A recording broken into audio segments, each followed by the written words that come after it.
جی السلام ناظرین، میں حکم میزبان عمران ملک اور آپ دیکھ رہے ہیں 65 نیوز پوائنٹ۔ ناظرین، ملک کے اندر جو موجودہ سیاسی صورتحال ہے اور آج کے دن کی اگر میں بات کروں تو آج کے دن بڑی ایک اہم پیش رفت ہوئی ہے۔ میری مراد عمران خان جو نیب عدالت میں پیش ہوئے ہیں، نیب عدالت کے اندر ان کا 8 روز کا جسمانی ریمانڈ منظور ہو چکا ہے۔ ایک دن قبل عمران خان صاحب کو رینجرز نے گرفتار کیا، نیب کی تحویل میں دیا گیا اور تفتیش کے لیے جسمانی ریمانڈ کے لیے ان کو نیب کے حوالے کیا گیا۔ اس حوالے سے گفتگو کرنے کے لیے میرے ساتھ آج موجود ہیں کیا نون لیگ کے سیاسی رہنما، ٹھیک ہے، نون لیگ کے رہنما، ٹھیک ہے، نون لیگ رہنما اور سیاسی تجزیہ کار، ٹھیک ہے نا۔ اس حوالے سے گفتگو کرنے کے لیے میرے ساتھ آج موجود ہیں نون لیگ کے رہنما اور سیاسی تجزیہ کار بھی ہیں جناب راجہ آصف مطلوب صاحب۔ ہم ان سے گفتگو کرتے ہیں اور ان سے جاننے کی کوشش کرتے ہیں کہ مزید وہ اس بارے میں کیا کہتے ہیں۔ راجہ آصف صاحب، مجھے سب سے پہلے یہ بتائے کہ عمران خان صاحب کو جو موجودہ وقت کے اندر جو گرفتار کیا گیا ہے، ایک تو اس سے پہلے بھی ماضی میں بھی سیاستدانوں کے اوپر مقدمات چلائے گئے ہیں، اور جس طریقہ کار سے عمران خان صاحب کو گرفتار کیا گیا، کیا یہ طریقہ درست ہے؟ کیا ایک سیاسی لیڈر کو، ایک تو اس میں تو کوئی شک نہیں ہے کہ عمران خان صاحب ایک مقبول لیڈر ہیں، اس طریقہ کار سے کیا گرفتار کرنا درست ہے کیا خان صاحب کو؟ دیکھیں جی ملک صاحب، بہت مہربانی آپ کی، آپ نے ٹائم دیا۔ اور سب بات یہ ہے کہ ماضی میں بھی یہ گرفتاریاں ہوتی رہی ہیں، نیب کے ذریعے سے ہوتی رہی ہیں، جیسے کہ مریم نواز صاحبہ، میاں محمد نواز شریف صاحب، شہباز شریف صاحب، آپ کے دوسرے صاحب کا چہرے اپنا پرائم منسٹر شاہد خاقان عباسی صاحب، حمزہ شہباز صاحب، احسن اقبال، خواجہ برادران، سارے گرفتار ہوئے ہیں اور انہوں نے اپنے جو ان پہ مقدمات بنائے گئے ان کو فیس کیا اور وہاں پہ اپنا موقف پیش کیا۔ اب بات یہ ہے کہ عمران خان صاحب کی گرفتاری کو نئی بات نہیں ہے، کیونکہ ماضی میں بھی آپ کے جو رہنما ہیں، سیاسی رہنما، ان پہ مقدمات بنے، وہ گرفتار ہوئے اور انہوں نے سامنا کیا مقدمات کا۔ اب عمران خان صاحب کی جو گرفتاری کا معاملہ ہے، اس میں کوئی نئی بات نہیں ہے۔ میں تو نہیں سمجھتا یہ کوئی نئی بات ہے کہ عمران خان صاحب اگر گرفتار ہو گئے ہیں تو یہ پاکستان میں یا دنیا میں کوئی نیا عجوبہ ہو گیا ہے، ایسی کوئی بات نہیں ہے۔ ٹھیک ہے، اچھا، عمران خان صاحب گرفتار ہونا کوئی نیا عجوبہ نہیں ہے، لیکن میرا پھر وہی سوال ہے کہ جس طریقہ کار سے، کیونکہ یہ کیا موسم تھا عمران خان صاحب کو گرفتار کرنا اس وقت؟ کیا بہترین وقت تھا؟ کیونکہ ملک آپ کو پتہ ہے پہلے ہی مسائل کے اندر گرا ہوا ہے، اور جو عمران خان صاحب کی گرفتاری کے بعد جو صورتحال سامنے آئی ہے، جو جلاؤ گراؤ ہو رہا ہے، لوگ سڑکوں پہ نکل رہے ہیں، توڑ پھوڑ کر رہے ہیں، کیا اس کا ریئیکشن آنا تھا؟ کیا حکومت کو نہیں پتا تھا کیا؟ دیکھیں جی، ریئیکشن کی جہاں تک بات ہے، جلاؤ گراؤ کی جہاں تک بات ہے، یہ نہیں ہونا چاہیے۔ دیکھیں، جب نون لیگ کی قیادت کی گرفتاریاں ہوئیں، کیا تب ایسا ہوا تھا؟ کیا اس وقت نون لیگ کی قیادت نے جلاؤ گراؤ کی تحریک شروع کی تھی یا اپنی عوام کو اداروں کے خلاف اکسایا تھا؟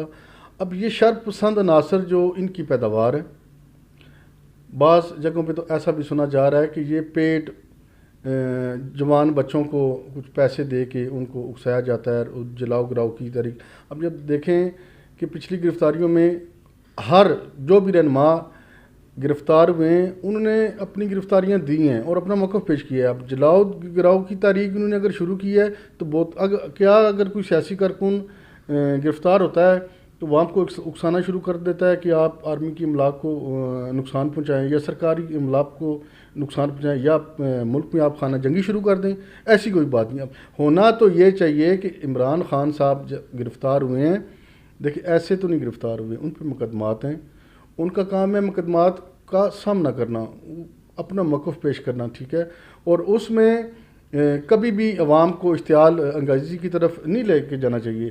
دیکھیں، یہ ایک ملک سب کا ہے، یہ پاکستان ہمارا سب کا ملک ہے۔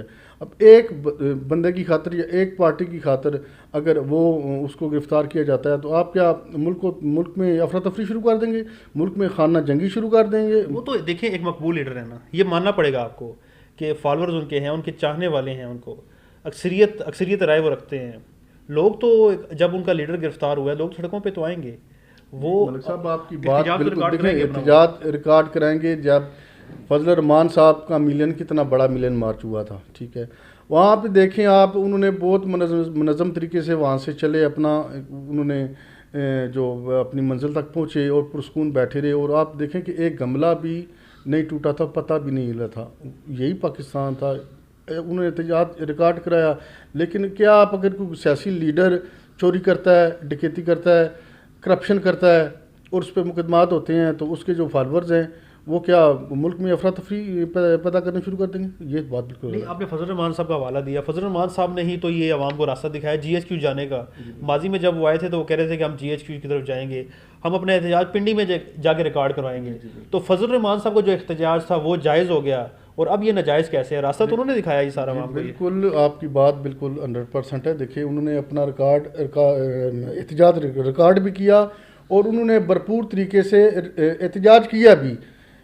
لیکن آپ مجھے یہ بتائیں پنڈی میں وہ احتجاج ہوا, اسلام آباد میں بھی ہوا, پورے ملک میں ہوا, کیا تب آرمی کی حملہ کیا گیا؟ کیا آپ کے ملک کی جو سرکاری املاک ہیں وہاں پہ حملہ کیا گیا؟ کیا تب توڑ پھوڑ کی؟ کیا فضل الرحمان صاحب نے اپنی عوام کو یہ بولا تھا کہ آپ سڑکوں پہ آ کے توڑ پھوڑ کریں یا سرکاری املاک کو نقصان پہنچائیں؟ ایسا کبھی بھی نہیں ہوا. آن دا ریکارڈ باتیں ہیں ساری. نیب کا ادارہ بطور سیاسی محور, سیاسی مرکز, ماضی میں یہی نون لیگ کہتی تھی, آپ کی پی ڈی ایم گورنمنٹ یہی کہتی تھی کہ نیب کو ختم کیا جائے, اس کو بطور سیاسی مقاصد کے لیے استعمال کیا جا رہا ہے.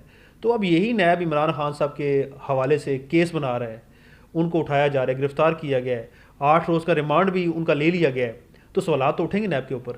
دیکھیں جی, نیب کی جہاں تک بات ہے, نیب ایک خود مختار ادارہ ہے, ٹھیک ہے, اور وہ جو انہوں نے مقدمہ بنایا ہے عمران پی خان ٹی آئی کے صاحب, دور میں تو خود مختار نہیں تھا, یہ تو نون لیگ باقاعدہ خود کے شاہد حقان عباسی صاحب کا آن دی ریکارڈ بیان موجود ہے. دیکھیں جی, خود مختار تھا اگر تو شاہد حقان عباسی اسی نیب کی حراست میں رہے ہیں, شہباز شریف صاحب رہے ہیں, حمزہ شہباز صاحب رہے ہیں, باقی جتنے قائدین ہیں اسی نیب کے حراست میں رہے ہیں اور مقدمات کا انہوں نے سامنا کیا ہے. اگر وہ ادارہ خود مختار نہیں تھا تو میرے خیال میں وہ جو جتنے مقدمات بنے سیاسی قائدین جو تھے نون لیگ کے, میرے خیال میں انہوں نے فیس کیا, اس کے بعد باہر آئے. میری گفتگو جو ہے وہ موجودہ, کیونکہ سابقہ نون لیگ کے حوالے سے میاں صاحب نے ماضی میں باجوہ صاحب اور فیض صاحب کا نام لے کے, مریم نواز صاحبہ نے باجوہ صاحب کا اور فیض صاحب کا نام لے کے, جو کہ سابقہ آرمی چیف ہیں اور سابقہ D G I S I کے جو سربراہ جو ہے فیض حمید صاحب, تو اس حوالے سے انہوں نے ان کا نام لے کے جلسوں میں تقریروں کے اندر ان کی تقریروں کو بین بھی کیا گیا, قومی ٹی وی کو چلانے کے اوپر ان کی پابندی بھی لگائی گئی. ان کے خلاف تو کوئی ایسے مقدمات نہیں ہوئے, نہ ان کو اس طریقہ کار سے اٹھایا گیا ہے. تو عمران خان کو ہی کیوں اتنا مرکز بنایا جا رہا ہے, ان کو کیوں نشانہ بنایا جا رہا ہے؟ دیکھیں جی ملک صاحب, بات یہ ہے کہ باجوہ صاحب کا اور جنرل فیض حمید صاحب کا جو سوالات ہیں وہ ابھی بھی اسی طرح ہیں.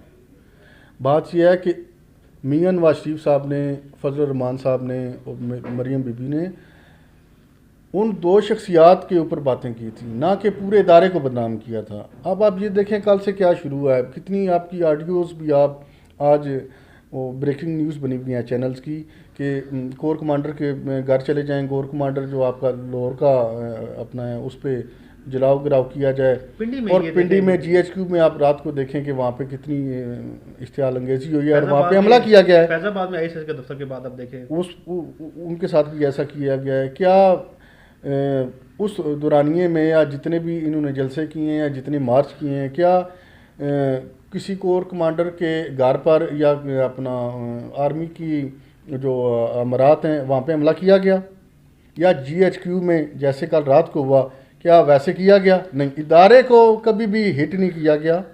دیکھیں جو معاملات انہوں نے, جو ایشو انہوں نے اٹھائے وہ انہوں نے باضابطہ اٹھائے, وہ سوالات ابھی بھی موجود ہے. آپ اس کی ایک چڑی اپنا اس بات یہیں سے آپ اندازہ لگائیں کہ جنرل فیض حمید صاحب کو اپنی نوکری ختم ہونے سے پہلے ریزائن کیوں کرنا پڑا, انہوں نے انہوں نے کیوں ریٹائرمنٹ کیوں لے لی, اس کی کیا وجہ ہے؟ یہ سوالات تو ہیں ابھی بھی, یہ تو ابھی نہیں ختم ہوئے. لیکن ادارے کو کبھی بیٹ نہیں کیا. یعنی کہ آپ یہ کہتے ہیں ادارے کو بدنام نہیں کرنا چاہیے, باقی افراد کا بے شک نام لے لیں. دیکھیں جی افراد, دیکھیں جو بندے ملوث ہیں اور جن کے آپ یہ دیکھیں کہ جو فیض آباد والا سابقہ گورنمنٹ میں دھرنا تھا, وہ اس کا باضابطہ طور پہ آپ کے جسٹس جو قاضی فائز عیسیٰ صاحب جو ابھی تک وہ فیصلہ جو انہوں نے دیا تھا وہ جنرل فیض حمید صاحب کے خلاف دیا تھا, ابھی بھی اس کی زد میں ہیں, تو وہ ان کے خلاف تو آلریڈی ایک اپنا اس کا فیصلہ آ چکا ہے. وہ سوالات تو ابھی تک موجود ہیں. دیکھیں یہ چیز انہوں نے اگر کوئی بات کی ہے اس میں حقائق موجود تھے اور ان کے ثبوت بھی موجود تھے، اسی لیے سپریم کورٹ میں جنرل فیض مید کے خلاف فیصلہ بھی آیا تھا آپ کی حد تک۔ اچھا راجہ آصف صاحب، پی ٹی آئی کی ضد ہے عمر رضا بندیال صاحب چیف جسٹس آف پاکستان جو ہیں، اور نون لیگ کی جو ضد ہے وہ جسٹس قائدی فائز عیسیٰ صاحب۔ تو یہ جو عدلیہ کی جو سیٹلمنٹ کی جا رہی ہے، ماضی میں بھی کی گئی ہے، حال میں بھی ہے، مستقبل کے اندر بھی کرنے کی کوشش کی جا رہی ہے، جو کہ نون لیگ یا پی ڈی ایم کی گورنمنٹ یا آل پارٹیز مل کے اپنا ایک فیوریٹ جو چیف جسٹس لانا چاہ رہے ہیں، تو کیا عدلیہ کی جب سیٹلمنٹ ہو جائے گی تو پھر عام عوام کدھر جائے گی؟ جی ملک صاحب، جہاں پہ بات آ جاتی ہے عدلیہ کی سیٹلمنٹ، میں اس چیز کو نہیں مانتا کہ کوئی سیٹلمنٹ ہونی چاہیے۔ دیکھیں عدلیہ آپ کی آزاد اور شفافیت پہ ہونی چاہیے، قانون سب کے لیے برابر ہونا چاہیے، نہ کہ پی ٹی آئی اور نون لیگ جو بھی فیصلہ عدلیہ میں آئے، کوئی بھی چیف جسٹس بیٹھے اس کو وہ جو حلف لیتا ہے اس سیٹ پہ بیٹھنے، اس کرسی پہ بیٹھنے سے پہلے، تو وہ کیا حلف لیتا ہے؟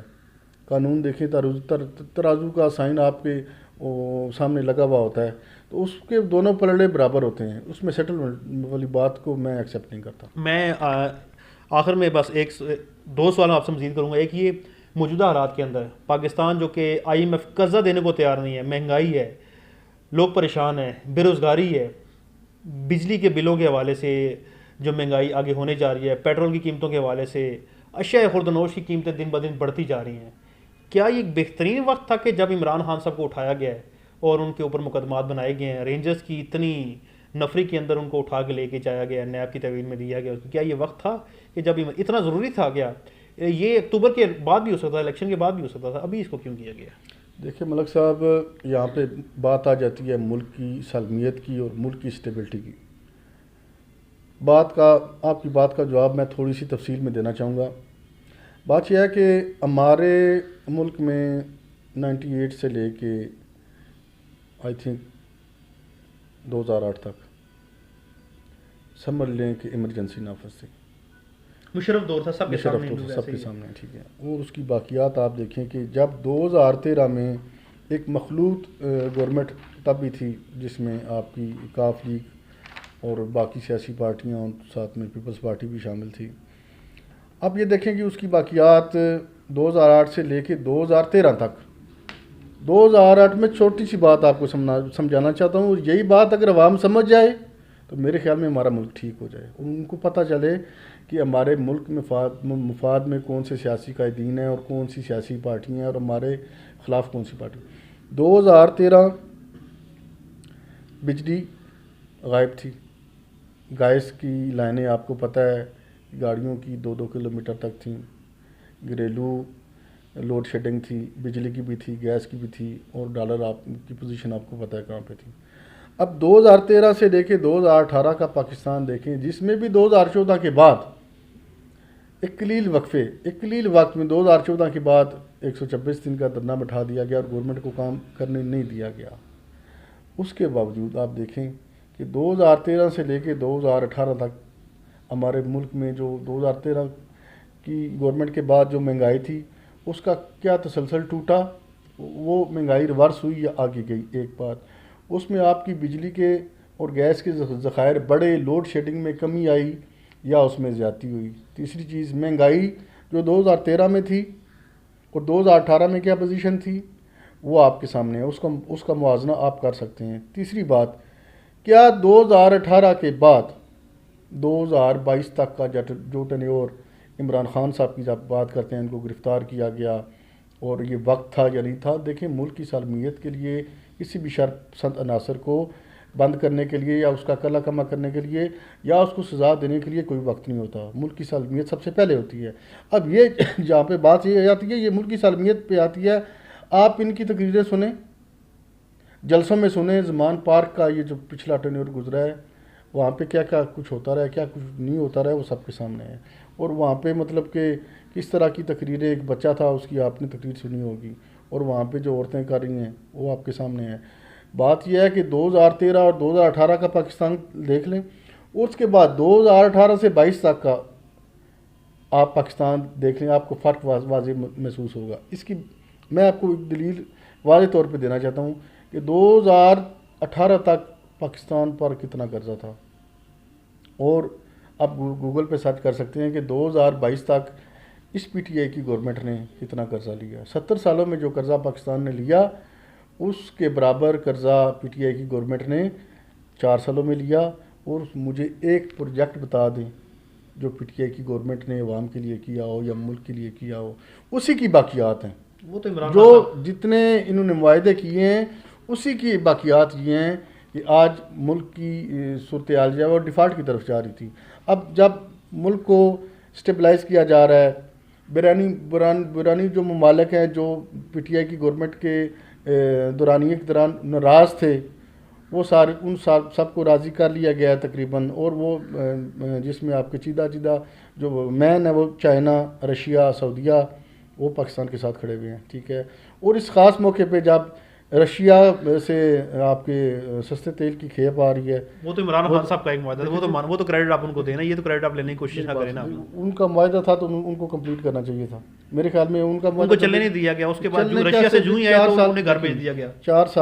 4 سال کے دورانیے میں کیا وہ پہلے سوئے ہوئے تھے. ایک بات آپ رشیا کی معاہدے کی بات کرتے ہیں نا، وہ کریڈٹ لینا چاہ رہے ہیں. ایل این جی کا معاہدہ قطر کے ساتھ جو ہوا تھا $13 پہ ہوا تھا. آج اس کی کیا پوزیشن ہے؟ اس کو ختم کروایا کس نے کروایا؟ احمد اظہر صاحب نے اور یہ مل کے عمران خان صاحب کی گورنمنٹ نے ختم کروایا. آپ اس کو کس نظر سے دیکھتے ہیں؟ دیکھیں اتنا قرضہ جو 70 سالوں میں انہوں نے لیا ہے اس کا آڈٹ تھے وہ کہاں پہ لگایا انہوں نے، وہ کدھر گیا؟ اس کا دیکھیں گورنمنٹ 4 سال انہوں نے کی ہے اور 70 سال کا قرضہ انہوں نے ایک 4 سالوں میں لیا ہے. مجھے یہ بتائیں وہ قرضہ اتارے گا کون؟ آئی ایم ایف کا معاہدہ. مجھے یہ بتائیں کہ آئی ایم ایف ابھی معاہدے سے کیوں گریزا ہے؟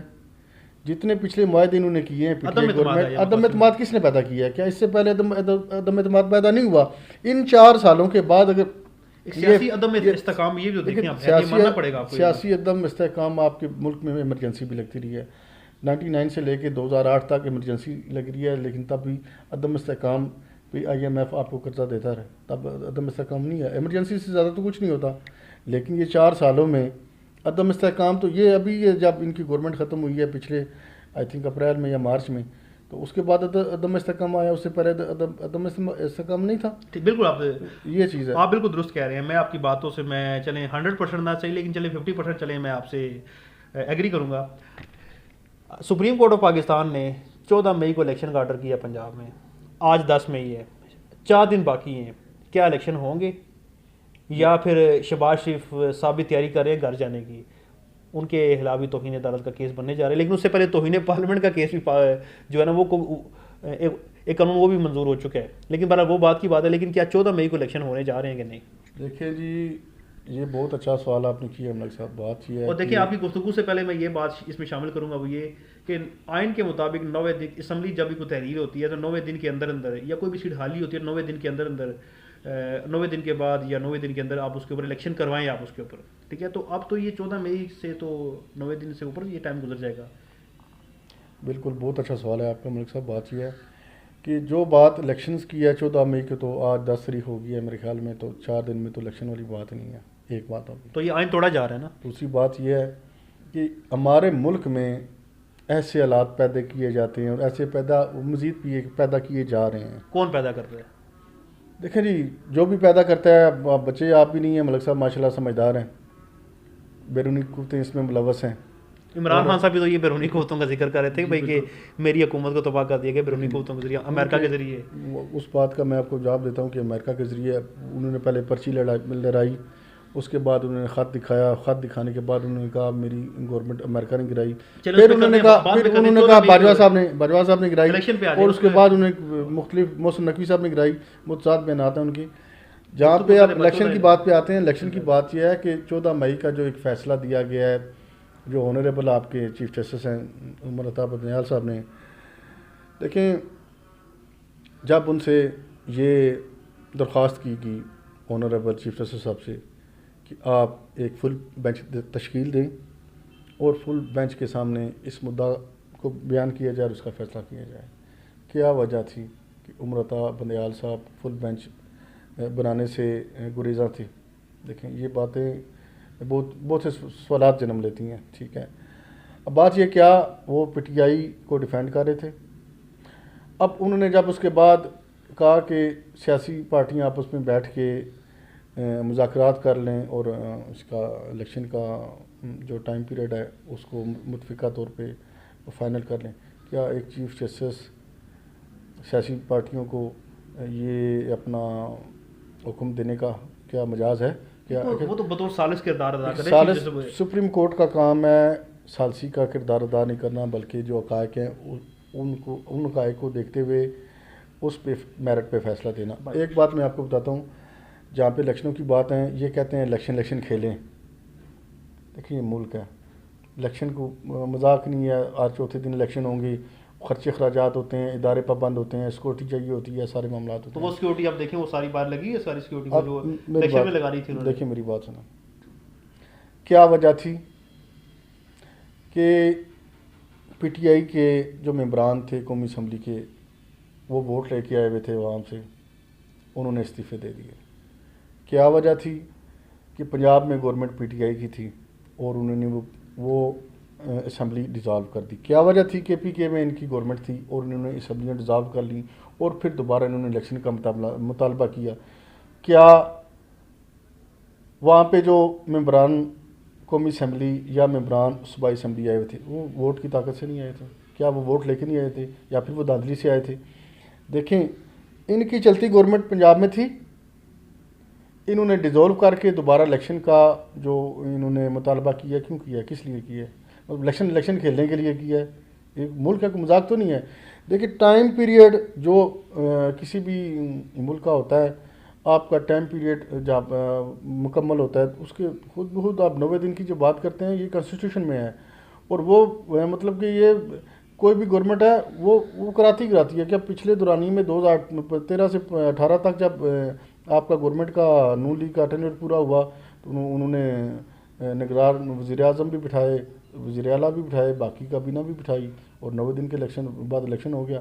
اب یہ آپ کے الیکشنز کا گورنمنٹ کا ٹینیور کا پورا ہوتا ہے. انہوں نے پہلے اسمبلیاں کس وجہ سے ڈیزالو کی؟ اس کی کیا وجہ تھی؟ کیوں انہوں نے ڈیزالو کی؟ کیا ان کی گورنمنٹ نہیں تھی؟ کیا ان کے کینڈیڈیٹ ووٹ سے یا تو پھر دھاندلی کر کے آئے تھے، اور دھاندلی کر کے بھی آئے تھے تو ان کو وہاں پہ ان سیٹوں پہ بیٹھنے کا حق نہیں تھا. تیسری بات یہ ہے کہ چلتی گورنمنٹ اگر آپ کو اتنا شوق ہے گورنمنٹ کرنے کا، الیکشن کس لیے لڑ رہے ہیں؟ اب دوبارہ جیت کے تو انہی سیٹوں پہ آ کے بیٹھیں گے، اسی اسمبلی پہ آ کے بیٹھے ہیں. تو جب وہاں پہ آلریڈی آپ بیٹھے ہوئے آپ کی گورنمنٹ ہے تو مجھے اس بات کا جواب دے دیں انہوں نے اسمبلیاں ڈیزالو کیوں کی؟ اس کا کیا جواب ہے ان کے پاس؟ اس کا جواب وہ یہ دیتے ہیں کہ ہم تو انڈیپینڈنٹ جو الیکشن وہ چاہتے ہیں، اپنے بل بوتے پہ جیت کے ہم آنا چاہتے ہیں، لوٹوں سے بالاتر ہو کے ہم اسمبلی میں واپس آنا چاہتے ہیں. اپنے وہ لوگ منتخب کریں گے جو واقعی ہمارے ساتھ ہوں، حقیقی آزادی کے جو پروانے ہوں، ہم انہی کو ساتھ لے کے آئیں گے، اور کسی اتحادی کے بغیر، تاکہ وہ کل کو ہمیں بلیک میل نہ کر سکے، جیسا ماضی میں جنگی ترین صاحب رہے، علیم خان صاحب رہے اور جو پرویز لائی صاحب رہے. ہم کسی کی بلیک میلنگ کے بغیر ہم اسمبلی میں آنا چاہتے ہیں، ہم الیکشن لڑنا چاہتے ہیں. یہ جواب دیتے ہیں خان صاحب. دیکھیں جی بہت اچھی بات کی آپ نے، میں آپ کی بات سے بہت متفق ہوں. بہت اچھی بات کی اور بہت اچھا کوشچن بھی ہے آپ کا. بات یہ ہے کہ اس بات کو پھر مانیں جو 2018 کا الیکشن ہے یہ چوری کر کے آئے تھے. یہ 2018 کا الیکشن چوری کر کے آئے تھے. لوٹا کریسی انہوں نے پیدا کی ہے، لوٹے انہوں نے پیدا کیے ہیں، انہوں نے بنائے ہیں جتنے بھی بندے ہیں. اب دیکھیں لوٹا تو نہ کہے، سیاسی ورکر کا حق ہوتا ہے کہ وہ ادھر جائے ادھر جائے، جس طرف مرضی ہے، تو اس کو لوٹا تو نہ کہے کم از کم. دیکھیں جب وہ دیکھیں نون لیگ میں بہت سارے ایسے افراد ہیں جو ایسے آئے ہیں. میں آپ کی بات سے اتفاق کرتا ہوں. جب وہ کہتے ہیں کہ ہم لوٹوں کے بغیر گورنمنٹ بنانا چاہتے ہیں، لوٹوں کے بغیر ہم گورنمنٹ بنانا چاہتے ہیں، ہم بغیر کسی بلیک میلنگ کے انڈیپینڈنٹ جو حقیقی آزادی ہے اس کو ہم لانا چاہتے ہیں، تو پھر یہ ریت ان کو پیدا کرنی نہیں چاہیے تھی. یہ تب گورنمنٹ میں آتے، یہ اسمبلیوں میں تب آتے، یہ گورنمنٹ میں تب بیٹھتے کہ ان چیزوں سے پہلے بے باک ہو کے آتے. یہ ان کو خیال اب آیا ہے 4 سال کی گورنمنٹ کے بعد. اب مجھے 14 مئی کو الیکشن ہوں گے نہیں ہوں گے؟ 14 مئی کو الیکشن بالکل بھی نہیں ہوں گے جی. دیکھیں اب 10 تاریخ ہے، 14 مئی کو الیکشن نہیں ہوں گے تو بالکل نہیں ہوں گے. لیکن ایک بات میں آپ کو بتاؤں کہ یہ جو چیف جسٹس صاحب کو میں تو کہتا ہوں استعمال کیا جا رہا ہے، اور جس بیاف پر بھی استعمال کیا جا رہا ہے، ان کو بلیک میل کر کے استعمال کیا جا رہا ہے، یا ان کو سیاسی بات ریٹائرمنٹ کے بعد. راجہ آصف صاحب بہت بڑی بات آپ کہہ رہے ہیں، بلیک میل کیا جا رہا ہے، یہ آپ کہہ رہے ہیں؟ آپ جی بالکل، میں آن دا ریکارڈ آپ کے کیمرے کے سامنے بات کر رہا ہوں، میں ڈن کمرے میں بات نہیں کر رہا. دیکھیں یہ 14 مئی کی جو یہ آپ کو بعد میں پتہ چلے گا. دیکھیں 14 مئی کا جو الیکشن ہے، 14 مئی کے بعد یہ ایک سیاسی بیانیہ بن جائے گا کہ اس گورنمنٹ نے سپریم کورٹ کا آرڈر نہیں مانا، اس کی باقیات آپ کو ان فیوچر میں ملیں گی. یہ ایک بیانیہ بن جائے گا. کل کو کوئی اور ملک میں مسلط ہونے کی کوشش کرے گا، شر پسند عناصر ملا کے، یا کوئی بھی بیرونی قوت کے ایجنڈے پہ آئے گا، جیسے کہ ہوتا ہے ہمارے ملک میں. بیرونی طاقتیں ہمارے اس میں پاکستان میں کردار ادا کرتی ہیں. کس وجہ سے ادا کرتی ہیں؟ اس کی سب سے بڑی وجہ چائنا ہے. اور چائنا کی دوڑ جو ہے وہ امریکہ کے ساتھ ہے.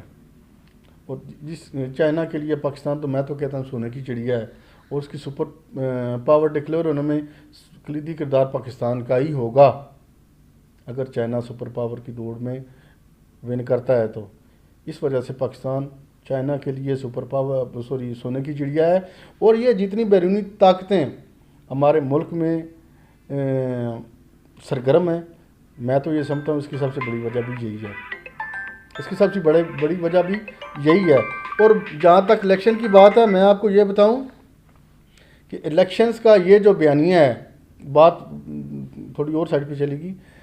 یہ جو بیانیہ 14 مئی کا ہے، یہ کل جب کوئی بھی اور مافیا، میں تو مافیا کہتا ہوں اس کو، مافیا مسلط ہونے کی کوشش کرے گا، کل یہی بیانیہ بنایا جائے گا کہ اس پی ڈی ایم کی گورنمنٹ نے جو 14 مئی کا الیکشن 2023 کا اناؤنس سپریم کورٹ نے کیا تھا،